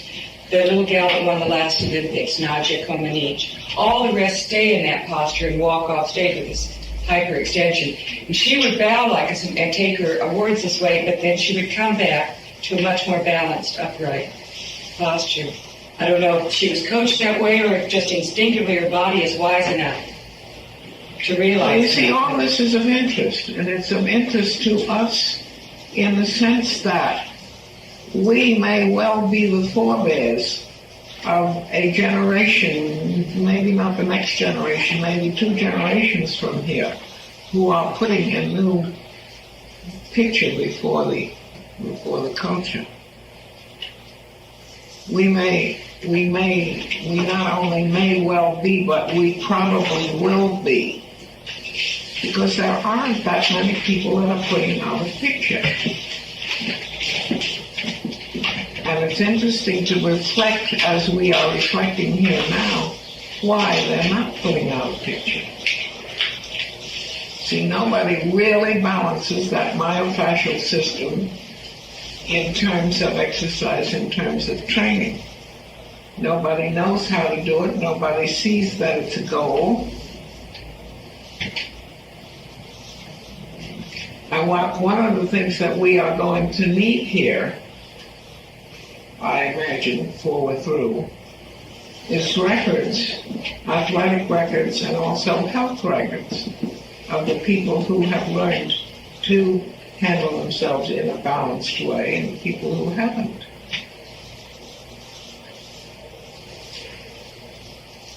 Now, in the good old days, in quotes, there weren't that many people that stood straight. They couldn't really. The man who did the work on the farm is not able to stand straight. Somewhere along the line, he's had the kind of accident that makes it much too difficult for him to stand straight. The guy that doesn't work is the guy that can afford to put on some time onto his posture. You see, this also applies to training in the Army. The man who's out on the farm working doesn't have the time to do that, even if he has the ambition to do that. But I don't see why he should, because it isn't apparent to him that this is an advantage to him. I understand that our current military posture came out of schools of biomechanics that were German schools of when? Maybe you've heard me talking about this. Frederick the Great brought a Swedish teacher down to train his troops. And Frederick the Great looked at his army and saw that they looked like a rabble. And he had sense enough to realize that he was not creating the right suggestion. So he sent to this Swede, because up in Sweden there was a small school of posture that was applied to the army. And he sent to this guy, and he got him down there. And this guy really started putting posture into the army. And it was so darn uncomfortable that they got so mad that they did lick the French.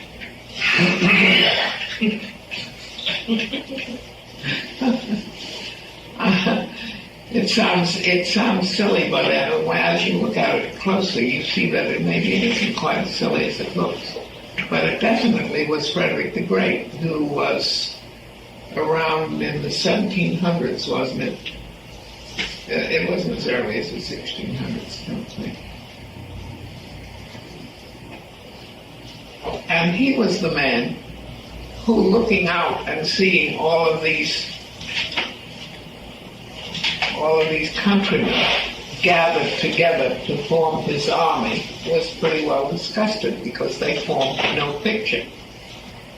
Because Frederick the Great obviously became Frederick the Great by virtue of having had some brains in his head.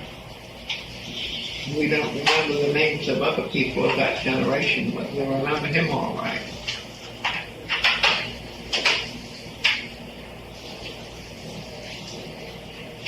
So that this is where and how all of these things that are slowly evolved in our culture.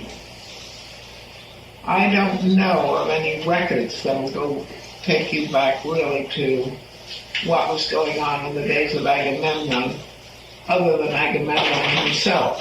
And one man doesn't make a culture, he makes a scout.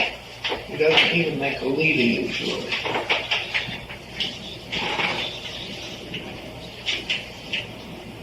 If you're 30 miles in front of your troops, you're not a leader, you're a scout. You've got to be just 10 steps ahead of your troops to be a leader, in more senses than distance. So that the leaders can't afford to be, well, you have this experience right in this generation. You look at the physicists and some of these boys that are really thinking way out in front. They are not leaders, they are scouts. And they can't get companionship from other people in the culture because there aren't that many people that are that close to them. I don't know, some of you may have more background information than I have. But at any rate, it seems to me that these are interesting concepts to apply as they go back, because if you are going to train people as leaders and for leaders, you have to have some definite ideas as to what you want to do and how you want to do it. And I certainly am not one who hopes that you'll just be out there being a bunch of physical education teachers or something at this era level. I want to see people out there who can train other individuals to get the best out of their bodies that are available in them. And in order to do that, we have to have our ideas as to what is the most economical in terms of energy for bodies. How those bodies have to be organized in space in order to make that energy possible. Now, did you hear that last sentence that I said? Because this is an interesting idea, and I don't believe that I've ever seen it in print, and I doubt that any of you have ever seen it in print. You have to organize a body in space in order to get an efficient expression of energy.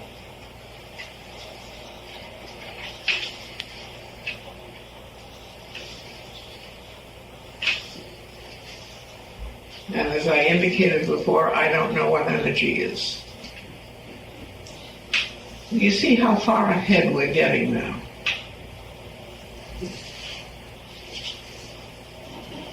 We're really getting ourselves into very confusing levels of thinking. Because we do not have data.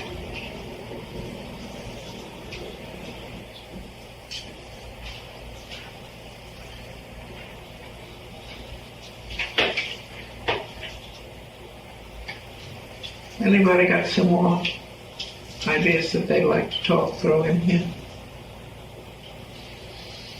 Anybody got some suggestions as to where to go to look for how to proceed to get better data.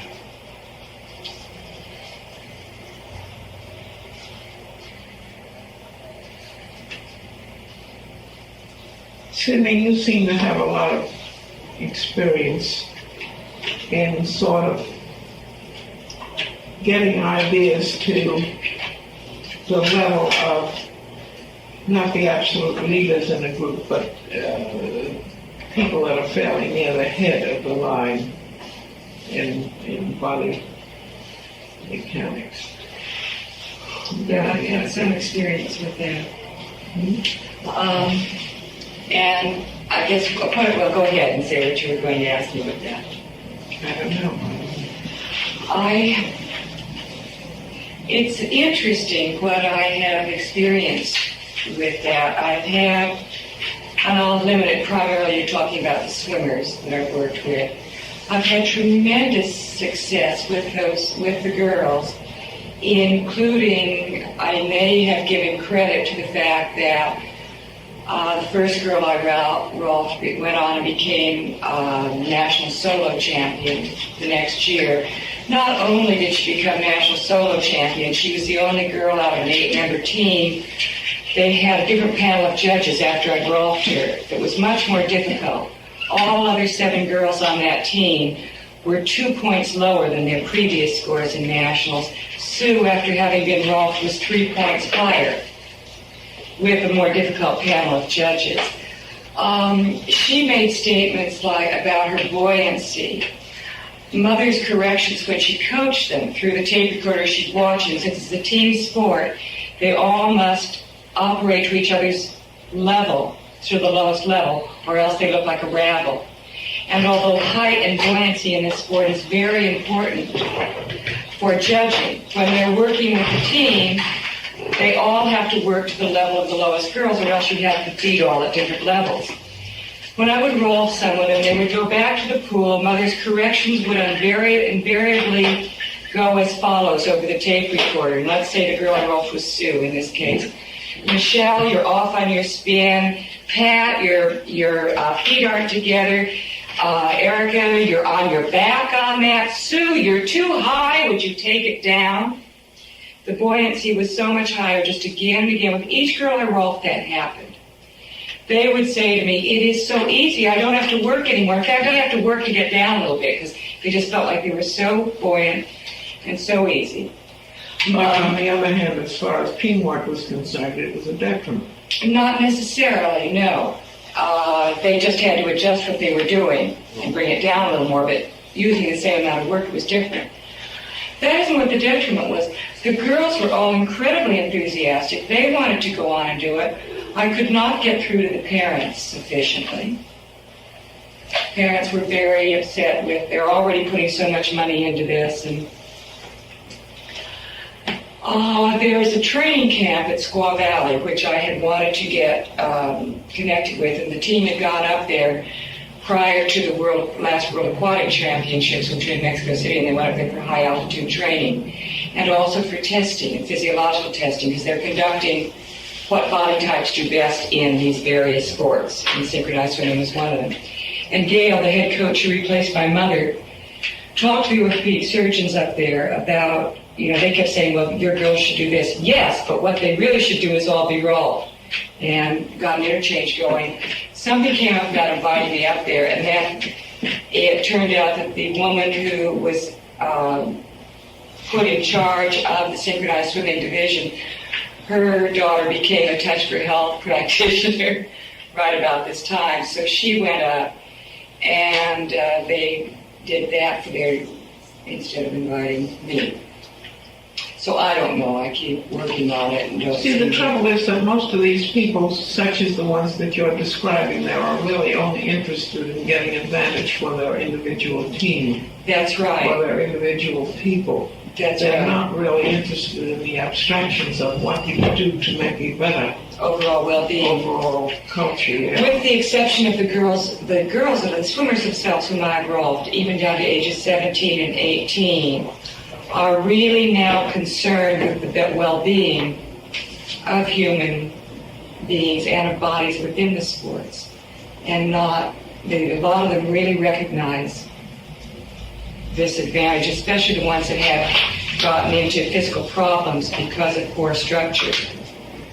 And they're really trying to counsel people and put some light on, look, don't let someone with a severe space sway back. Do this kind of Your stretching and arching. experience deals with swimmers, though. Almost primarily. I've worked with some ballet dancers and a few in other sports, but my concentration is with swimmers. Anybody have any experience with another group? Rolfing some people that are with the Boston Ballet. Yeah, I used to do an awful lot of ballet work I've done a lot of professional dancers. a long time back. I did a professional basketball player, and his jumping improved tremendously. So he had to relearn how to shoot. See, what I don't understand is there are a lot of us around and where we have worked on a lot of people, but what we have failed to do, or what has not happened to us, is that these people came out in the front as leaders and said, the reason I'm good is because of this kind of training. Yes, but how many people that we work on who are not leaders? You know, it seems so often that the last thing that people want to give credit to anyhow is Something other than the Rolf process. I mean, something other than themselves. They want to feel that they're Right, I get it. they see it over and over again just on everybody you work with. But if they go out and break their ankle, they'll. Yes. I worked with 2 tennis pros and 2 golf pros. And in all cases, they were all people who had become very disenchanted with their sport and were on the verge of quitting and at odds as to what else to do. And I think that's why they came to get Rolf, to sort of see if they could get some clarity in what they wanted to do other than the sport that they had chosen. And in all cases, they went back to the sport.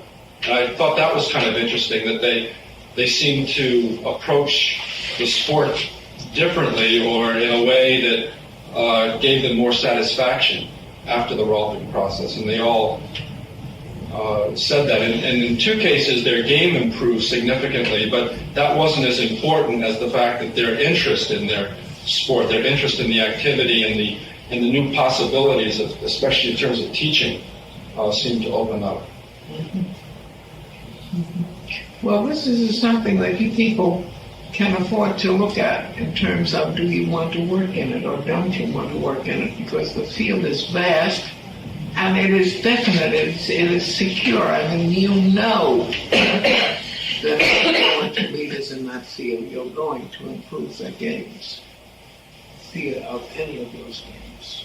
We know that. It's an absolute certainty. We do know that, and that's why I believe that if we were in an Iron Curtain country, we would be put into their sports medicine training programs just like that. Whereas in this system, no. You're allowed to make your own mistakes, and you do. Yeah. But remember you were talking about the scouts and the leaders? Yeah. We're kind of, as carrying this analogy probably too far, if you're the scout that's way out there and we're kind of turning back towards the crowd that's behind us to communicate what you found, the first people that we run into are the scouts, and I think that with the few number of Rolfers and the few people that are being Rolfed, that we are by and large still working on the scouts.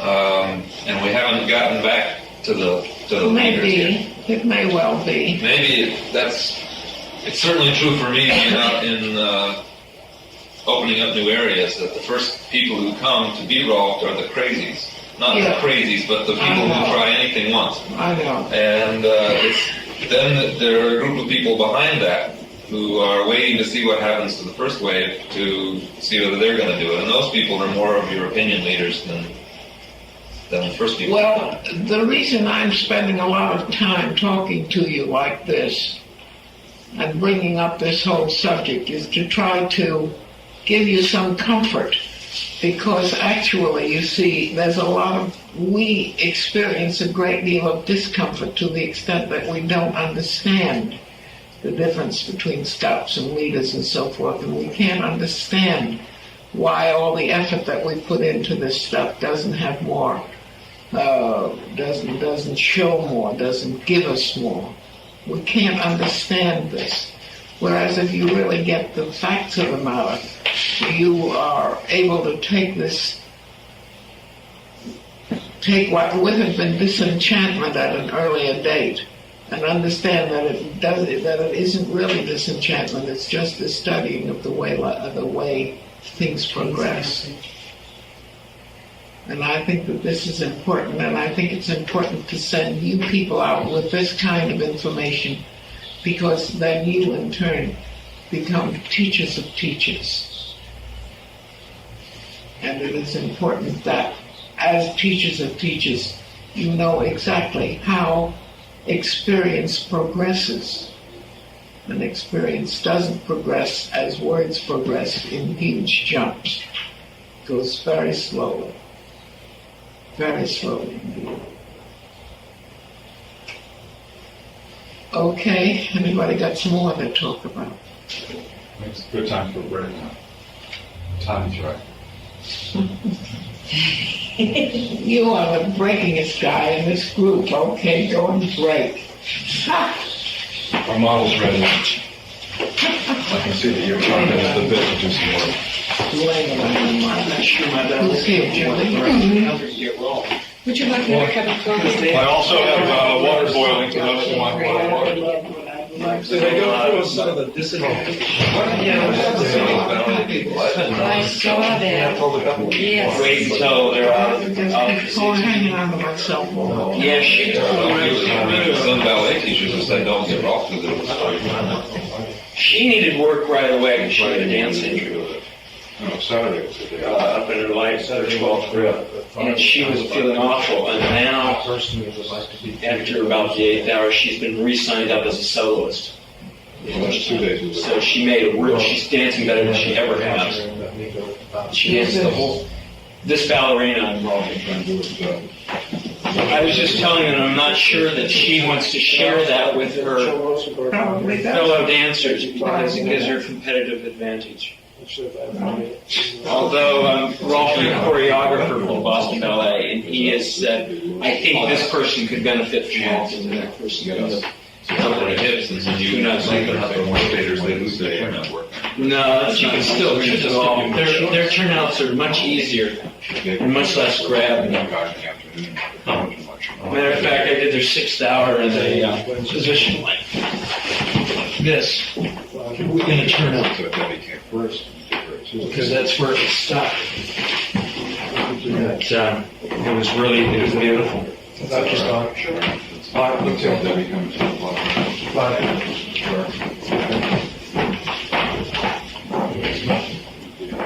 What was it I wanted to say about euphoric? We're out of firewood. We're out of firewood? Yeah, all they have are long logs that stick out too far. So maybe we can get some Did you take this up with DeBork's the one, he knows. the park? Yeah. What did he say? I don't know. I don't know if he's going to get more or not. Ask him. Hopefully the weather will turn. Hopefully not for the last 9 days. Yes. Would you like some coffee? I think Cindy has gone to try to get me some. I think I could. I like Rolfing dancers. They feel the changes immediately. They are so sensitive, and they come back and are able to report exactly how it's different in their work and what's going on. And, it's nice. I'm seeing this girl's body become much more intelligent and put itself back together. Well, this is what I'm trying to do with you people, you see, make you sufficiently conscious that you go out trying to get these people who are leaders in their own field so that it filters down through them rather than just earning a living as rockers. Right. A living you can always earn as a rocker. But this is what you need to do is to get the kind of people who will take the ideas that are in your head and spread them out where they'll do some good. To the people they can influence. You know.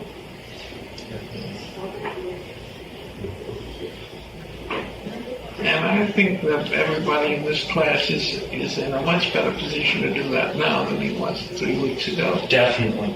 I have a whole different feeling about my work now. I really want to tell you, you've inspired me. I remember one time, what is that guy's name? West Coast, Pritchett. Mm-hmm. I remember sitting in a room with a whole bunch of the Rolfers I was teaching and hearing Pritchett over in the corner saying to somebody, you know, it's really something.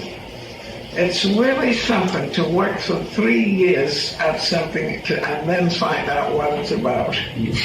That's been my exact experience, Dr. Hall. I felt like I've just had, I'm ending my apprenticeship finally. Yeah. And I'm finding out really how bodies, I'm really seeing how what we're doing now in a different The sad way. part of it is, though, you see, now I'm teaching you this now. I've taught a lot of people before you, but they don't go out and talk about it and get other people in. I think you have to be very clear about it yourself before you can do that, and I know I wasn't. It's only now that I have the clarity in my own mind that I can convey that. Well, I hope that this is what it is, but in my opinion, it's more a question of mental laziness, as well as a certain mental selfishness. That is, they don't want to spread the opportunity. They want to be known as the fellow who can do this particular job, best of it. Carry a mystical quality. Yeah. So then it becomes a matter of pure chance as to how many other good people get into the classes instead of having to literally shoveled into the classes by the people who have been in the class. Mm-hmm. It's just too bad. Life's like that, see. I think as long as everyone's coming from a selfish place, we're going to see that continue. Yeah. Certainly don't expect anybody coming from any other place in the near future. Well, until you become very self-confident, you tend to hold on to what you do. That's true. That is certain. When you know as much as you do, you can afford not to be selfish. I'm so old that I sit in a chair anyway. I